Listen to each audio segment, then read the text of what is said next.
चलिए बताते हैं आप लोगों को ज्योग्राफी का पहला चैप्टर मानव भूगोल प्रकृति एवं विषय क्षेत्र।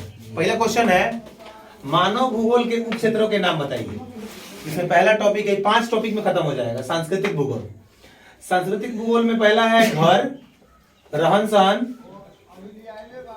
भोजन। घर मतलब घर आवास जो रहते हैं आप, रहन सहन मतलब कहाँ रहते हैं, शहर में गांव में, और भोजन ये सबसे इंपॉर्टेंट है क्योंकि भोजन हर इंसान का जरूरत है। धर्म, धर्म और सांस्कृतिक ये सब संबंधित है सांस्कृतिक भूगोल से। दूसरा है आर्थिक भूगोल।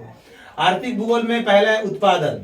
उत्पादन मतलब प्रोडक्ट कोई भी हो, उत्पादन होना जरूरी है। जैसे कृषि, कोई भी कंपनी में कोई भी कार्य होता है उसमें तो उत्पादन सबसे बड़ा मेन होता है कि उत्पादन किस स्तर पे होता है। वितरण, वितरण मतलब बांटना, डिस्ट्रीब्यूट करना, ठीक है। और तीसरा है विनिमय। विनिमय का मतलब क्या होता है बताओ?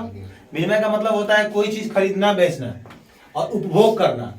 आप जो उत्पादन करते हैं, कोई भी कृषि द्वारा गेहूं धान जो भी उपभोग उसको खा लेते हैं वही उपभोग है। तीसरा है जनसंख्या भूगोल। जन्म डेली जन्म ले रहा है लोग इंडिया में, दुनिया में, पूरे विश्व में लाखों में।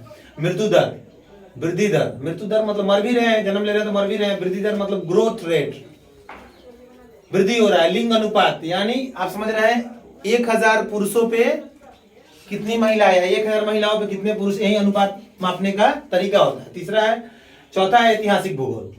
उस प्रदेश का वर्तमान स्वरूप को समझने में, जैसे ऐतिहासिक भूगोल से आप ये समझ सकते हैं जो बीता हुआ समय है उससे आप ऐतिहासिक भूगोल समझ सकते हैं। 5वां पॉइंट है राजनीतिक भूगोल। राजनीतिक भूगोल में क्या है? राजनीतिक आप समझ सकते हैं लोकतंत्र में राजनीतिक बहुत इंपॉर्टेंट एक टॉपिक है। प्रशासनिक, प्रशासनिक मतलब पुलिस प्रशासन, और स्थानीय प्रशासन मतलब आपका लोकल थाना जहाँ गांव हो।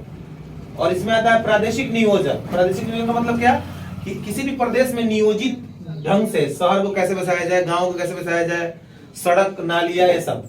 और स्थानीय प्रशासन समझ गए सीमा विवाद। सीमा विवाद में होता क्या है कि कहीं भी, जैसे मान लीजिए किसी गांव में जनसंख्या है, गांव का जनसंख्या 6000 से ऊपर होता है, ठीक है, पता है आप लोगों को।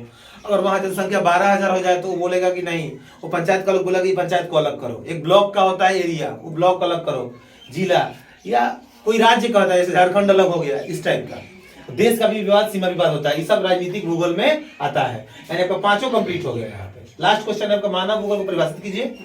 दूसरा प्रश्न आपका है, तो पहला क्वेश्चन है, इसमें पहला परिभाषा रैटजेल के द्वारा, जिसको इसे वर्तमान भूगोल का जनक कहा जाता है। मानव भूगोल के दृश्य सर्वत्र वातावरण से संबंधित है। इनका पहला परिभाषा क्या है? मानव भूगोल के दृश्य सर्वत्र वातावरण से संबंधित है। दूसरा है